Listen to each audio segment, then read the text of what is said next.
In today's video, we are responding to your private etiquette conundrums. Hi everyone, Jennifer here and Ben. Hi. And welcome back to the Daily Connoisseur. Our first video where we were responding to your etiquette conundrums was a big hit and many of you requested more. And so in today's video, we are responding to your private etiquette conundrums. So the first time I requested your etiquette stories, I said to people, you know, you can email me via my author website if you wish to remain anonymous. And I thought it was so funny because I didn't receive any emails. I got no notifications. So I thought, oh, I guess everybody just sent it through on the blog. I thought that was a bit weird. But then a few days later, I checked and I had hundreds. It's like it broke the system and I didn't have any notifications. So anyway, I apologize to all of you. I did not get to your emails, but we're doing it today. Everybody who emailed me will remain anonymous. So some of these are really juicy, shall we say. Okay, Yeah. So let's just get right into it. You want to read the first one? Yeah, sure. My etiquette conundrums include people snapping their gum in my presence and how to get past small talk and avoid the dreaded awkward silence that always follows introductions. Awkward silences, I mean, I don't know, you know, for me, I'm just trying, yeah, I know what you mean about the awkward silences, but, you know, what about comfortable silences? What's wrong with just a bit of silence? You know, it's I love perfectly that. acceptable just to, you know, just to listen to the breeze, you know. Yeah, you know, in my books, in Lessons from Madame Chic, I think it is, I talk about being comfortable with silence. Because when you're talking to people and you're in a social interaction, everyone's afraid of silence. So they tend to chatter and fill it with, you know, things. You don't have to be, it's awkward at first, but just become okay with silence, I say. Yeah, and it's a practice, isn't it? It doesn't come immediately, but yeah, certainly, yeah, if there's a bit of silence, just enjoy it. Right. Certainly for us. We love silence and we don't get silence in this house. I wanted to say really quickly, I meant to say this at the beginning of the video, that I chose the best comment out of all your comments from the last one, and it was from Laura S., who said, "My dear friend has a saying that she uses often with her children, high expectations for yourself, grace for everyone else."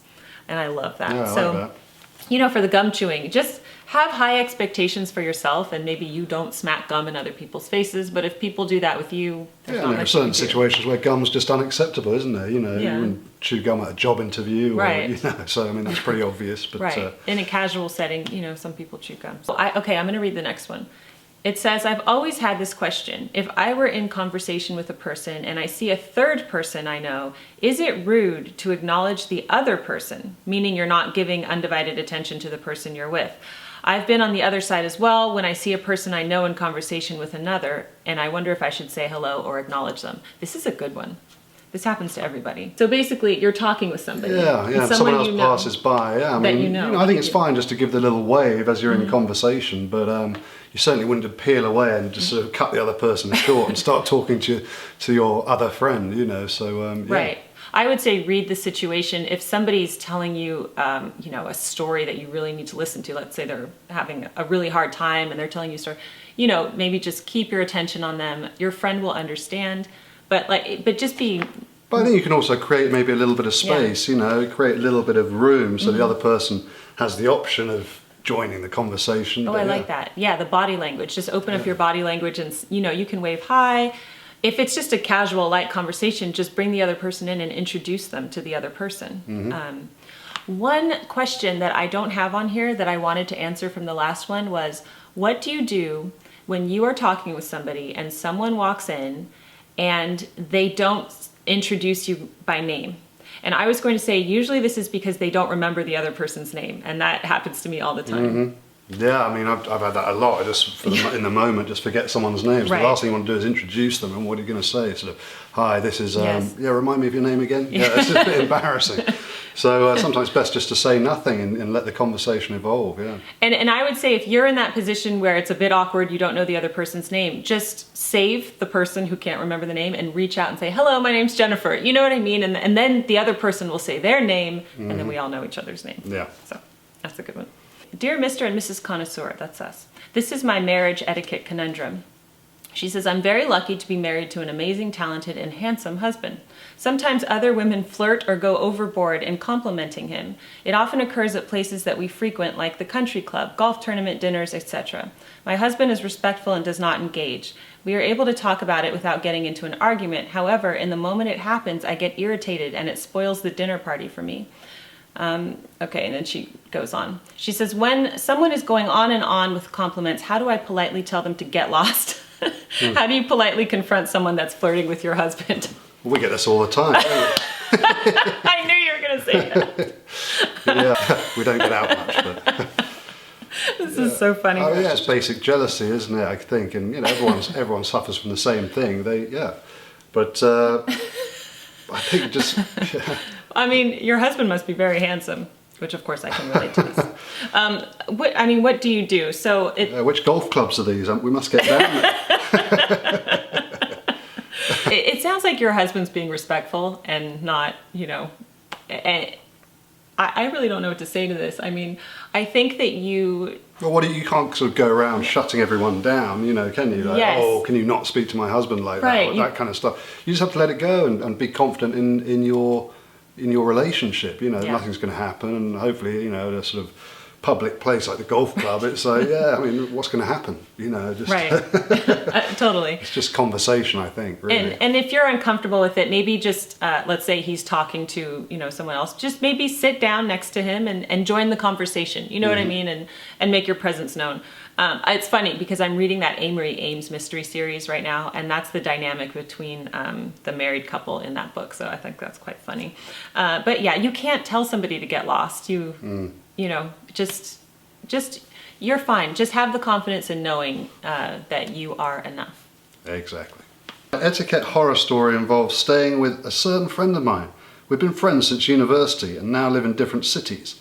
She and my other friends frequently come to my flat in London and stay weekends where I host them and cook lunches and dinners, etc. However, every time I go to hers, she cooks basic instant food, which I don't mind, but then she presents us with the bill at the end of it. Since then, she always gives us an itemised bill at the end of a visit. Yeah. That sounds a bit strange. Is she still a student at university? No, they're not students. This one was crazy. I think since you were friends at university, she's probably still living those days by the sounds of things. I couldn't believe this when I got this email. I have never heard of that before. And there's a lot more to it. I just kind of highlighted the main points.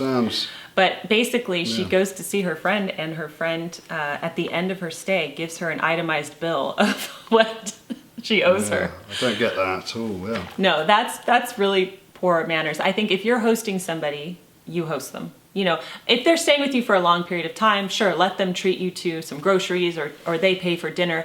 It's just a natural ebb and flow. But to present someone with an itemized bill at the end of your stay is just... It sounds a bit small time, doesn't it? It's very small time. So I would suggest if this keeps happening, if you value her as a friend, invite her to your house and you can make dinner for her. But if she invites you to yours and this makes you feel uncomfortable, just decline.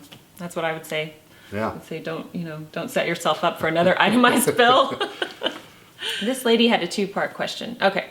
It says, when my in-laws come to stay for more than a few days and my child has school, the mornings are always rough. I have to get my child to the bus at a certain time, and invariably they disrupt the morning routine, from trolling for coffee a few minutes before the bus to bringing out new toys and activities with minutes to go before the bus. How would you handle this?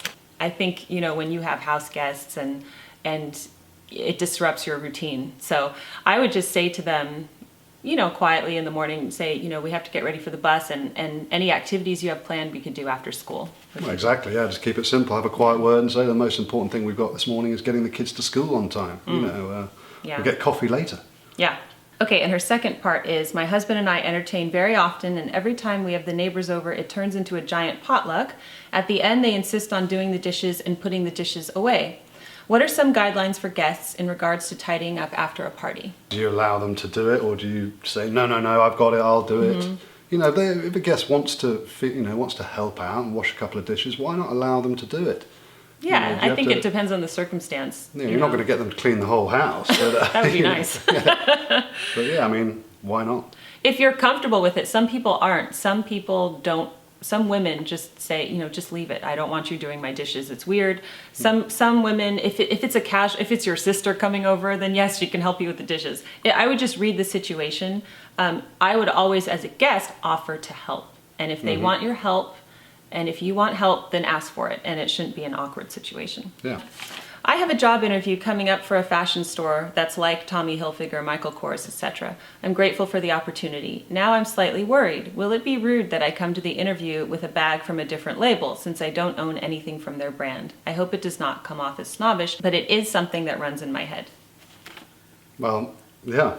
No, it's not. You do not need to buy their handbag in order to go to the interview, I would say. Well, I'd agree, but yeah, I mean, you don't want to sort of, take a bag with a giant sort of label, a different label, I don't know, Gucci or something on the side, and probably just take a bag with no label at all. Yeah, just take a bag with no label. I remember I did a book signing at Anthropology a long time ago, and I don't know what I was thinking, but I thought, well, I have to wear a dress from Anthropology, otherwise that will be rude. I was in your position.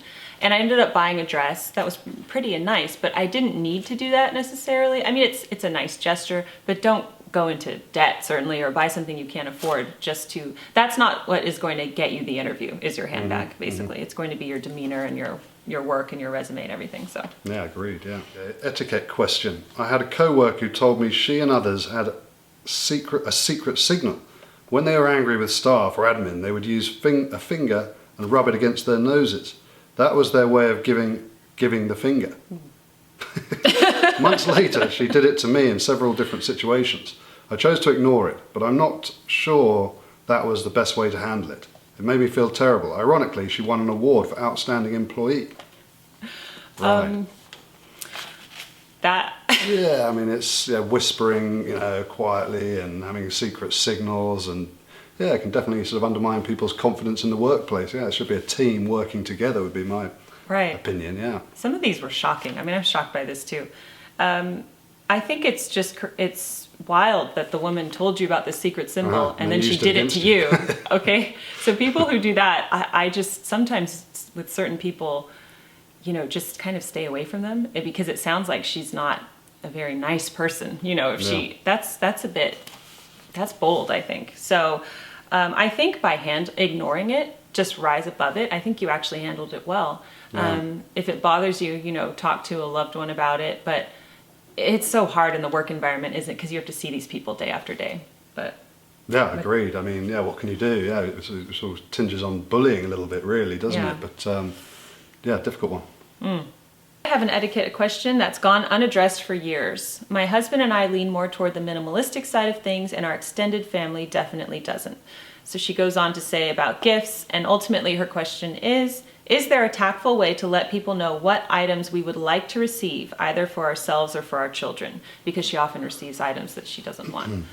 I would say, unless it's your parents, no.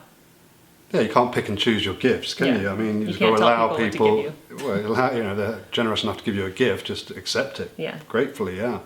But if it's your parents and they say, honey, what do you need? You can say, well, I need I told my parents that I needed a cookie tray for Christmas, and that's what they got me, and it was fine, not awkward at all. They were grateful to know what I wanted. So, right. I think we agree on that one. Yeah. I have two questions. What would you do if day after day, some people you work with come to work and pass right by you, and everyone else too, without saying hello? I used to say hello as they were walking by, but I gave up. There doesn't seem to be anything I can do about this. But what would you say to yourself to help yourself feel better? That's question one. Okay. Question two. Recently I ran into a friend I knew back in high school. We're 50 now. We were so excited to learn that we live close to each other and our children are only 1 year apart. We subsequently made lots of play dates with our children. But after a couple of months, my daughter told me she really doesn't like the other child, which is funny because I'm not too keen on the mum either. But she is texting once a month at least to get our kids together and nurture their bond. And I'm making up excuses as to why we aren't available. She isn't getting the hint. What would you do? Oh boy. So question one, yeah. Okay, so question one is about the work colleagues that are not saying hello to you. Rude. It's just not very professional, is it? I mean, in the workplace, you can only sort of, you personally do the right thing, so you can always just, give them, wave to them and say hello and polite, but you can't control what other people do necessarily, and wanting to control them is going to be problematic. This is a theme throughout these videos, right? Yeah. You cannot control other people. I would continue to say hello to them and just be cheerful about it. Don't let them get you down. You continue to be polite, keep your side of the street clean. But this is so weird. I mean, I went to something for my kids the other day, and we were in the restroom, and there was another mom there, and I was just smiling at her, and she just, it's like I wasn't there. She walks right past me. Some people do that where they don't even want to out, look so busy at you. Thinking. But not even that. It's almost like they know you're there, right. but they just don't want to acknowledge you for some reason. And I think a lot of people do this. I find this all the time, don't you? Yeah, I've seen it, for sure, yeah. So you just continue, don't let it get you down, and don't let it make you into an antisocial person. Just continue to smile, and maybe you'll rub off on them. Yeah, trying to change other people is going to be, impossible to do, Yeah. So, like you say, keep your own side of the street clean, yeah. Right. Your friend at high school, yeah. Oh, yeah. So, yeah, your daughter doesn't like your friend from high school's daughter, and you don't really like her anymore either. Yeah. So what do you do if she keeps asking for a Should play you date? speak up about it and say, sorry, we don't like you? No. That's probably not the way to go. So, yeah, I think you just have to keep your distance, really, don't you? Be polite.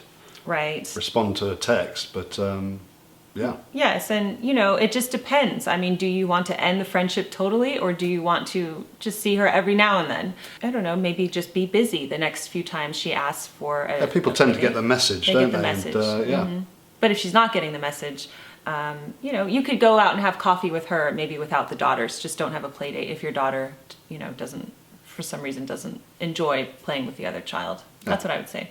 You can't force your children. Exactly, the kids got to be able to choose who Yeah. they want as their friends. For sure.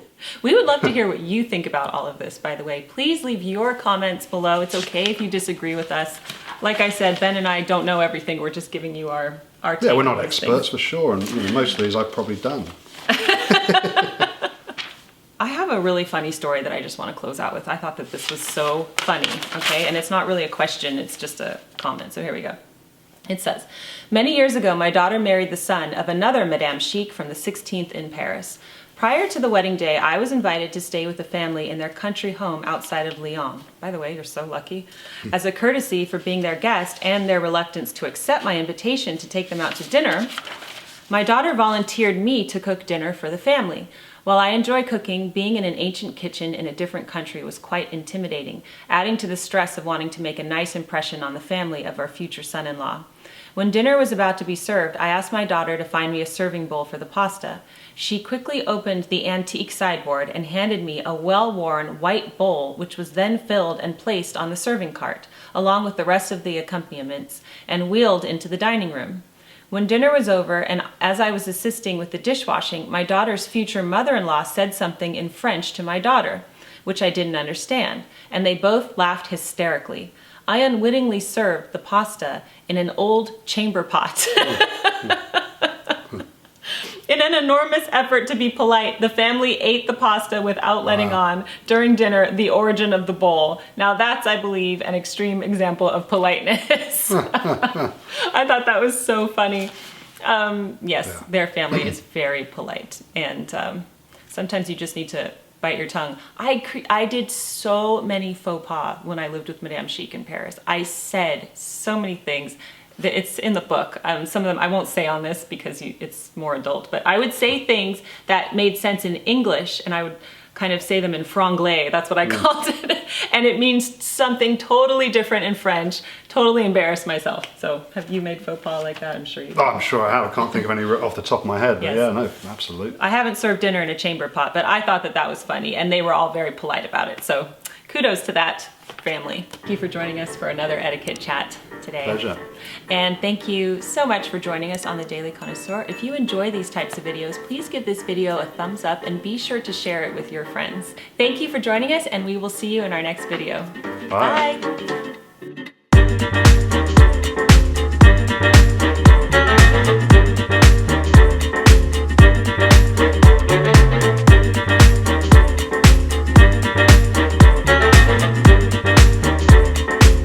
Oh yes, the awkward silence.